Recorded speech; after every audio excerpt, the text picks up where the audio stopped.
Assalamualaikum warahmatullahi wabarakatuh. Mga una po, ito po ang inyong likod, Robin Padilla, mga mahal kong kasama sa PDP at sa lahat po ng masasabi nating diehard na Duterte, maging sa ating dating Pangulo, sa ating Vice President, sa ating pong Baste Duterte, kay Pulong, sa lahat po sa inyo at siyempre kay Senator Bato. Medyo meron po tayo konting setback dahil nagdesisyon na po ang kataas-taasang hukuman patungkol po sa DRO. Medyo siyempre po masakit ito para sa atin dahil ang pinaglalaban natin ay medyo nakadapa tayo ngayon. Masasabi natin nakadapa tayo ngayon. Pero siyempre, sabi nga nila, pagka nadapa ka ng isang beses, babangon ka ng 9 na beses. Kaya hindi po ibig sabihin yan na manghina po tayo. At naniniwala po tayo na hindi pa naman tapos. Meron pa po silang desisyonan. At yun po yung antahin natin. Yung tungkol naman kung ito ba ay tama sa konstitusyon o hindi. Sana po pagdating po dyan ay makuha na natin yung gusto natin. Na talagang wala na po talagang masasabi natin hindi tayo nasa pangil ng mga dayuhan.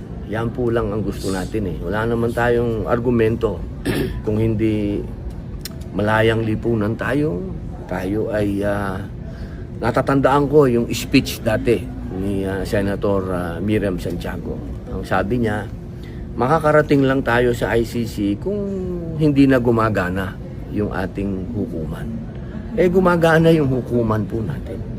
Ipaglaban natin yan na gumagana. Kasi pagka sinabi natin hindi na gumagana, ba't pa tayo nandito lahat?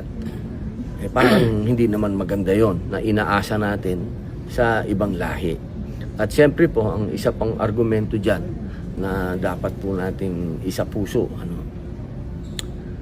Hindi pa naman dininig ng korte dito sa Pilipinas yung mga kaso na sinasabi laban kay dating Pangulo Rodrigo Roa Duterte at kay Senator Bato. Kaya paano natin sasabihin na nag-fail na yung courts natin?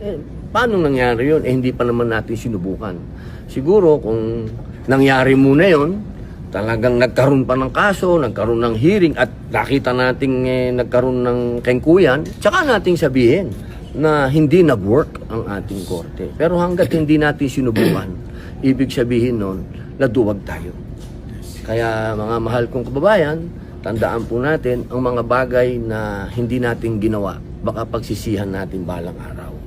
Kaya dapat nating pagkatiwalaan yung ating korte. Kaya lahat sa inyo, maraming salamat po sa inyong mga dasal, sa inyong suporta kay Senator Bato. At kaya siyempre, huwag natin kalimutan yung ating dating Pangulo na siyang nagdudusa ngayon. Nakita nyo naman yung kanyang handwritten ngayon.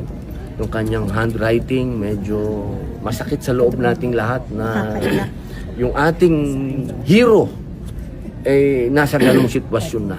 At parang isinasawalang bahala pa ng mga ibang Pilipino. Hindi ko talaga maintindihan yung point. Kapag merong ibang Pilipinong nakakulong sa ibang bansa, gusto nating iuwi.